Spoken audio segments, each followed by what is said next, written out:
जी sir. Tonk में जो बनास नदी है वहाँ पे बीसलपुर डैम बना। जी सर। उस डैम के बारे में बताएं कि मतलब कितना बड़ा डैम, किन किन जगहों को वो सप्लाई करता है पानी। जी सर। फिर मैं आपसे दूसरा सवाल तो क्या हम टोंक में पर्यटन क्षेत्र का विकास कर सकते हैं इनके आधार पर? आपने कॉलेज किया लाल बहादुर शास्त्री कॉलेज से, इन्होंने एक नारा दिया था लाल बहादुर शास्त्री जी ने कि जय जवान जय किसान। जी सर। इससे क्या मतलब है? आप फंडामेंटल राइट्स की बात करें, जी सर। आप मुझे बताएं राइट टू एजुकेशन जी सर। फंडामेंटल राइट है या नहीं?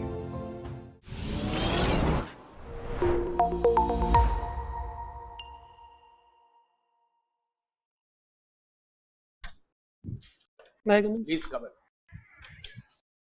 Good morning sir. Good morning sir. Good morning. बैठिए। Thank you sir. एक छोटा सा परिचय दें, आप बिना अपना नाम और जाति बताए। सर मैं टोंक जिले का रहने वाला हूँ, एक किसान फैमिली से बिलोंग करता हूँ और 10वीं कक्षा मैंने सर मेरे गांव से ही विनोबा विद्या मंदिर उच्च माध्यमिक विद्यालय से उत्तीर्ण किया और 12वीं कक्षा मैंने कोटा से उत्तीर्ण किया। 2020 में मैंने ग्रेजुएशन मैथमेटिक्स से बीएससी किया है जयपुर से ही, लाल बहादुर शास्त्री पीजी कॉलेज से। उसके बाद मैंने बीएड किया है सर। आप टोंक जिले के रहने वाले हैं? Yes Tonk sir. के रहने वाले। आप मुझे ये बताएं, पूरे राजस्थान में जी सर। जितने भी रजवाड़े हुए हैं या डायनेस्टीज हुई हैं, जी सर। वो सब हिंदू उसकी हैं, राजपूत। हाँ सर। टोंक एक विशेष पॉकेट रह गया है जहाँ पे नवाब थे, जी सर। ऐसा क्यों? सर टोंक पहले जयपुर रियासत के अंतर्गत ही, जो क्षेत्र है टोंक का वो जयपुर रियासत के अंतर्गत आता था। उसके बाद सर 18वीं शताब्दी की शुरुआत में जो अमीर खान पिंडारी थे उनको ये जागीर या ये जो क्षेत्र था वो सौंपा गया था उनकी सेवा के बदले में, इसलिए सर यहाँ पर नवाबों का शासन रहा है। ओके। और आपने केमिस्ट्री में पीजी करा है ना? सर ग्रेजुएशन बीएससी किया है बस। ग्रेजुएशन केमिस्ट्री में करा है। हाँ, मैथमेटिक्स फिजिक्स और केमिस्ट्री तीनों। चलिए कार्बन की बात करते हैं। तो आपने एक शब्द सुना होगा अक्सर, और जो अब मंदिर मस्जिद उसमें जो कंट्रोवर्सी होती है, जी सर। जैसे ज्ञान व्यापी है, हाँ। तो वहाँ पे कार्बन डेटिंग होती है। जी सर। तो कार्बन डेटिंग जो है वो क्या होता है? सर कार्बन डेटिंग से किसी भी जो जीवाश्म होती है उसकी आयु निर्धारित की जाती है, जिसमें C60 जो कार्बन का अपर रूप होता है उसका उस पद्धति का प्रयोग किया जाता है। तो कार्बन कार्बन का कौन सा आइसोटोप यूज होता है? C60 होता है सर। C60? C60। अच्छा, चलिए। तो ये कितने साल तक की आयु का अनुमान लगाया जा सकता है? सर आयु का ये आइडिया नहीं है सर इसका। चलिए टोंक के बारे में बात करते हैं। जी सर। टोंक में जो बनास नदी है वहाँ पे बीसलपुर डैम बन रहा है। जी सर। उस डैम के बारे में बताएं कि मतलब कितना बड़ा डैम है, किन किन जगहों को वो सप्लाई करता है पानी। जी सर। फिर मैं आपसे दूसरा सवाल सर उसका एग्जैक्ट एरिया तो मैं कंफर्म नहीं हूँ, वो कोई बात परंतु जो 6 जिलों में सर अभी पेयजल आपूर्ति और टोंक में पेयजल प्लस सिंचाई आपूर्ति करता है। तो उन 6 जिलों में है जयपुर है, टोंक है, दौसा है, सवाई माधोपुर है, नागौर है और अजमेर है सर। अजमेर। ठीक है। देखिए जब भी कोई परियोजना बनती है जी सर। तो उसके ये तो फायदे होगा जो आपने बताया, पेयजल की पूर्ति करना, जी सर। पर उससे कनेक्टेड इकोलॉजिकल और एनवायरमेंटल जी सर। भी नुकसान होते हैं, वो उसके बारे में। सर एनवायरनमेंट के पॉइंट ऑफ व्यू से देखें तो अधिक नुकसान नहीं होता है, थोड़ी सी बायोडाइवर्सिटी और पेड़ पौधों के हिसाब से थोड़ा सा नुकसान होता है यदि एक वृहद क्षेत्र में जलभराव होता है तो उसकी वजह से सर जो ह्यूमन जो वहाँ पर रहते हैं, जो गांव ब्राव क्षेत्र में आते हैं, उनको थोड़ा सा अधिक नुकसान होता है। उनके रहने की व्यवस्था, उनके विस्थापित होने में जो उनको समस्याओं का सामना करना पड़ता है, इस प्रकार की समस्याएं थोड़ी सी अधिक आती है। तो मतलब जो ये डिस्प्लेस जो लोग वहां से विस्थापित होते हैं, जी सर। और जो जमीन के डिस्प्यूट्स होते हैं सॉरी, जमीन के डिस्प्यूट्स भी होते हैं कि कहीं पर और जमीन दी जाती है उनको, जी सर। तो फिर वो सोशल प्रॉब्लम्स होती है। किस तरह के social problems? Sir social problem एक तो होती है सर, वो अपने मूल निवास को छोड़कर दूसरे स्थान पर जाते हैं तो वहाँ पर नए जगह पर अपने आप को एडजस्ट करना, नई जगह पर अपने घर बनाना, नए खेत बनाना, अपने परिवारजनों के साथ में जो पुराने मित्र होते हैं, समाज जो जिस समाज में वो रहते हैं उनको वो छोड़ के नए स्थान पर जाते हैं, तो इस प्रकार की सोशल वैल्यूज उनको, प्रॉब्लम्स उनको फेस करनी होती है। आपने अपनी वीकनेस और स्ट्रेंथ में, वीकनेस में एंगर लिखा है और स्ट्रेंथ में पेशेंस लिखा है। आपको जी नहीं सर। लगता दोनों कॉन्ट्राडिक्ट हो रही हैं? एंगर भी आ रहा है सर आपको, एंगर में ऐसे एंगर नहीं आता, मैं थोड़ा सा टाइम को लेकर पंक्चुअल रहता हूँ, तो यदि कोई जब किसी काम को अपने तय समय पर नहीं करता है तो तब मुझे थोड़ा सा गुस्सा आ जाता है, परंतु मैं उसको धीरे धीरे थोड़ा सा तो फिर पेशेंस कहाँ रहा आप? सर पेशेंस मेरे को ऐसे लगता है कि यदि मैं किसी कार्य को कर रहा हूँ और उसमें लगातार मुझे सफलता नहीं मिल रही है तो भी मैं इनपेशेंस ना होकर एक आशावादी दृष्टिकोण के साथ निरंतर उसमें प्रयास करता हूँ। ऐसी आशावादी के चक्कर में कहीं आपको ऐसे नहीं लगता कि समय बहुत ज्यादा आप व्यर्थ कर देंगे? ऐसे आशावादी मान लीजिए और टाइम निकलता जा रहा है, तो तब फिर आपको एंगर नहीं आएगा? नहीं सर, मैं उसमें इनपेशेंस नहीं होऊंगा, उसके लिए मैंने बैकअप प्लान भी रखता हूँ साथ में, यदि अंतिम रूप से इसमें नहीं होगा तो कुछ और मैं क्या कर सकता हूँ इसका विकल्प। अच्छा, चलिए टोंक के बारे में थोड़ा सा जानकारी चाहूंगा। नगर फोर्ट का नाम सुना है? जी सर। क्यों फेमस है? सर नगर फोर्ट एक तो अभी तो वहाँ पर वो तहसील है, और सर ऐतिहासिक दृष्टि से वहाँ पर सोने के सिक्के मिलते थे संभवतः, मैं कंफर्म नहीं हूँ, परंतु कभी देखा है आपने नगर फोर्ट? सर ऐसे किताबों में ही पढ़ा है, मैं गया नहीं हूँ। कौन से क्षेत्र से हैं टोंक में? जी सर। कौन से क्षेत्र से हैं आप टोंक? मैं प्रॉपर टोंक से हूँ, टोंक Proper तहसील से। टोंक। जी सर। ठीक है। हाथीबाटा नाम सुना? जी सर। क्या है वहाँ पे? सर वहाँ पर एकास्मक जो शिलालेख है उसमें हाथी की एक प्रतिमा बनी हुई है। जी सर। टोंक के और पर्यटन, तो क्या हम टोंक में पर्यटन क्षेत्र का विकास कर सकते हैं इनके आधार पे? जी सर, वैसे छोटा सा पर्यटन स्थल उसको माना जाता है, परंतु उसको थोड़ा सा और डेवलप किया जा सकता है, और उसको हाथीबाटा और बिशलपुर और ये जो डिग्गी कल्याण जी मंदिर है, देवधाम जोधपुरिया है, इनको जोड़कर एक और अच्छा पर्यटन सर्किट बनाया जा सकता है। क्या कारण है कि जयपुर के इतनी नजदीक होते हुए और पानी की उपलब्धता होते हुए भी जी सर। टोंक क्षेत्र व्यावसायिक रूप से पिछड़ा हुआ है? सर व्यावसायिक रूप से इसलिए पिछड़ा हुआ है, एक कारण तो यह है कि वहाँ पर खनिजों की अनुपलब्धता है, इतने वृहद मात्रा में खनिज नहीं मिलते जिनका प्रयोग औद्योगिक दृष्टि से किया जा सके। दूसरा, वहाँ पर निवेश की भी कमी रही है, शुरुआत से ही निवेश नहीं हुआ है। तीसरा सर, इंफ्रास्ट्रक्चर रिलेटेड प्रॉब्लम्स है वहाँ पर।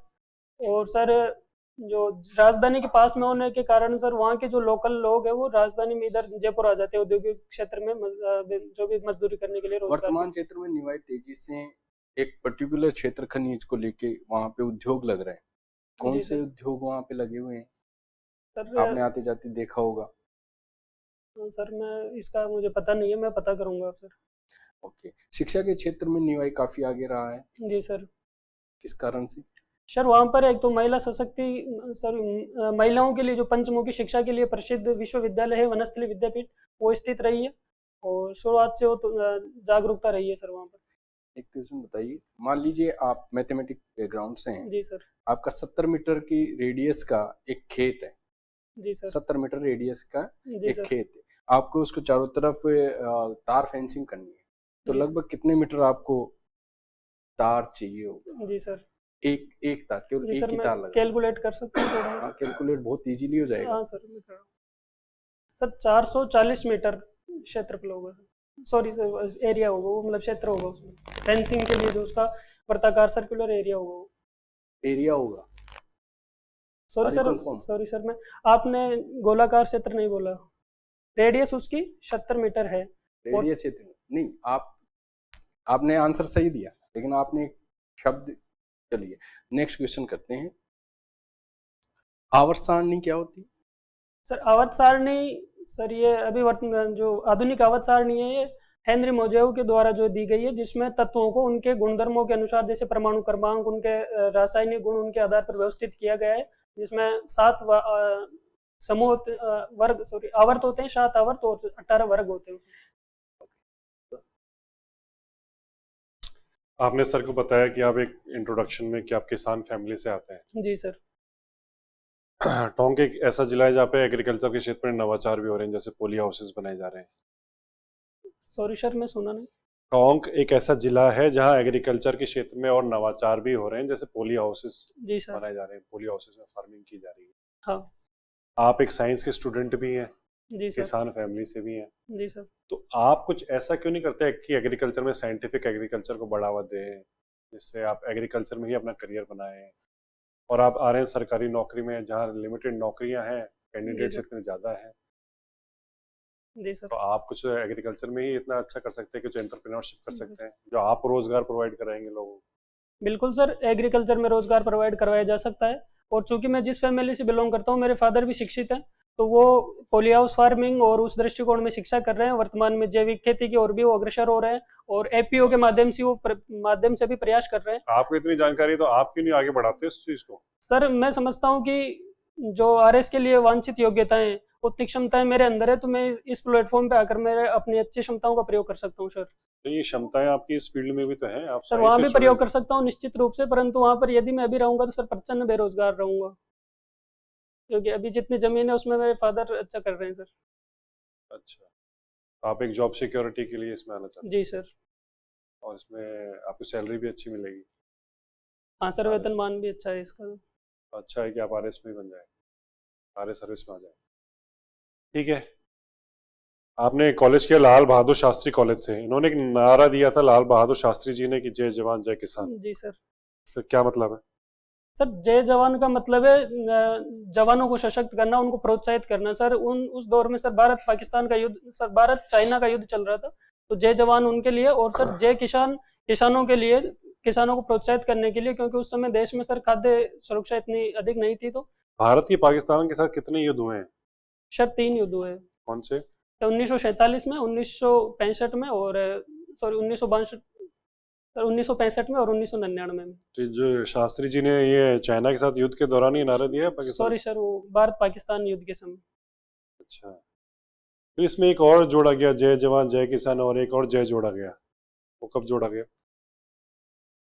सर जोड़ा तो गया है, पर मैं अभी रिकॉल नहीं कर पा रहा हूँ। तो अटल बिहारी वाजपेयी साहब ने ही जोड़ा था, सॉरी सर, 1999 के आसपास जोड़ा था। सॉरी। भारत ने ऐसा किया था साइंटिफिक फील्ड में, विज्ञान के क्षेत्र में 1999 के आसपास। सर परमाणु परीक्षण किया था ये पोखरण में। अच्छा, तो आपको नहीं लगता मतलब इससे अगर संबंधित हो सकता है तो क्या हो सकता है? जय जवान जय किसान और जय। जय विज्ञान हो सकता है। बिल्कुल सही। अब मुझे ये बताओ कि मेडिटेशन आपकी हॉबी है, जी सर। ध्यान करने के अलग अलग तरीके क्या हो सकते हैं? सर मैं जो पद्धति अपनाता हूँ सर, सांसों को काउंटिंग करने वाले अपनाता हूँ पिछले 2 वर्ष से। सांसों की काउंटिंग करते हैं? जी सर। अच्छा, एकाग्र बैठकर सांसों को अपने गिनना, उस पर मैं ध्यान, इस पद्धति का मैं प्रयोग करता हूँ। तो इसमें तो आपका ध्यान सिर्फ गिनती पे चला जाएगा। नहीं सर, सांसों की श्वास प्रश्वास पर सांसों को नियंत्रित करते हो, उस पर मैं ध्यान लगाता हूँ। तो आप गिनते हो या फिर सिर्फ ध्यान लगाते हो सांस पे? गिनता हूँ सर, उनकी गिनती करते धीरे धीरे। कितनी गिनती करते हो, कब तक? सर यदि ध्यान हट जाता है तो मैं वापस 1 से शुरू कर देता हूँ, और ऐसे लगभग 20-25 मिनट डेली करता हूँ। अच्छा, तो 20-25 मिनट। अच्छा, बार बार ध्यान हटता रहता है, फिर से आप शुरुआत करते हो गिनती की? जी सर। अच्छा, और क्या तरीके हो सकते हैं ध्यान करने के? क्योंकि आपकी सर हॉबी, आप पढ़ते जी होंगे, सर। आपने 4-5 तरीके देखे होंगे। सर किसी वस्तु को सामने रख के ठीक है, उस पर ध्यान और? लगाना, जिसको त्राटक बोलते हैं। ठीक है, और? और सर किसी वस्तु या विषय के बारे में मन में चिंतन करना, आंख बंद करके उसके बारे में ऐसे लक्ष्य सामने रख के उसके बारे में सोचना। सोचना, उससे तो चिंता हो जाएगी। ध्यान करना उसके ऊपर। ध्यान करना। जी सर।